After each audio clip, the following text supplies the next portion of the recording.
Candidates that support and echo Donald Trump's baseless lies about the 2020 election have proven to be quite popular in Republican primary races this year. A new CNN analysis found more than half of Republican Senate nominees have raised doubts or rejected the election's legitimacy. The irony is that by sowing distrust in our elections, these very candidates may actually be making them less secure. Take a listen to this warning from the nation's top election security official this week, less than 2 months before the midterms. We are facing a workforce problem. As these stories of the threats and intimidation are shared, people who would normally be poll workers on election day or work at a voting center or maybe work at a ballot processing center are taking that step back and saying, I don't know that it's worth my life. So what can be done to bring down the temperature? My next guest is fighting to do just that. Paige Alexander is the CEO of the Carter Center in Atlanta. This week it launched a bipartisan initiative to help restore trust in our democracy. Hi, Paige. Thanks for coming on. So first off, just tell us about this initiative and why it is so important.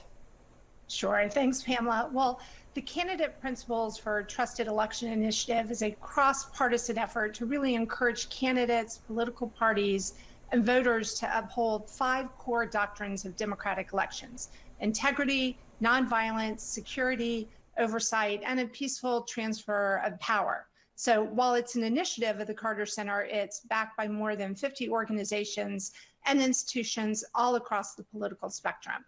And they're essentially basic principles that encourage support for civility and fairness in our election process. And they truly represent a minimum standard of behavior that Americans expect to see from candidates who are seeking elected office and which are supported by people across the political spectrum.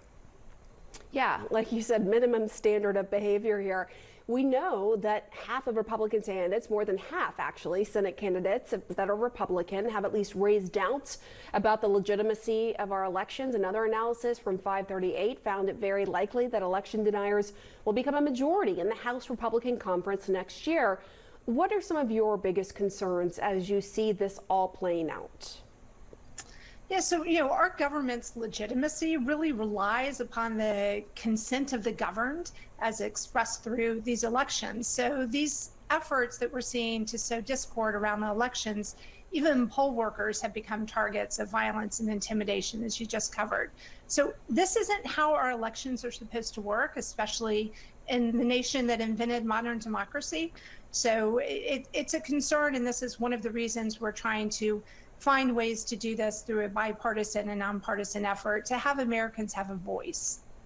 And in Atlanta's Fulton County, to your point, where the Carter Center is located, leaders have reportedly been unable to find qualified candidates to take over the Department of Elections after the previous director resigned.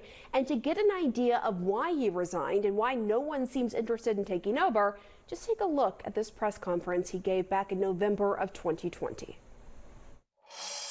I also want to read a statement about a video that I'm sure some of you have seen circulating. The worker has been accused of discarding a ballot. He was merely discarding a list of instructions that had been put into one of the envelopes.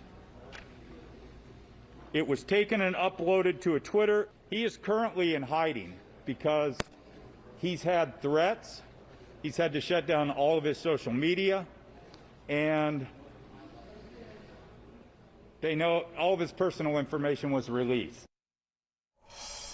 I mean, is this where we're headed now? How do you convince someone to work on an elections board when you see that? Right. I mean, these dynamics have the potential to undermine the very foundation of our government. And because now more than ever, we really need good people to run elections, not those who are politically susceptible to disinformation. So, in Fulton County alone, we have a hiring target of 2,000 poll workers.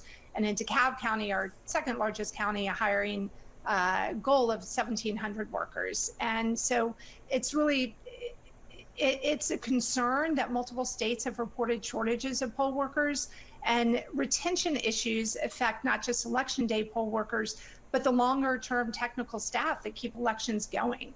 And these people are truly critical to the security of our elections. Really quickly, I want to ask you, Democratic operatives have been under fire this election season after deciding to help prop up some of the more anti-democratic and extremist candidates with the idea that they will be easier to defeat in November. Does it concern you to see that sort of tactic being used by the side that claims to be concerned about protecting democracy?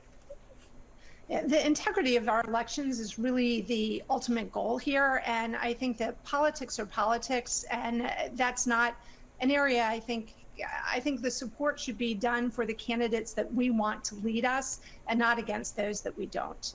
All right, Paige Alexander, thanks for coming on. Thank you.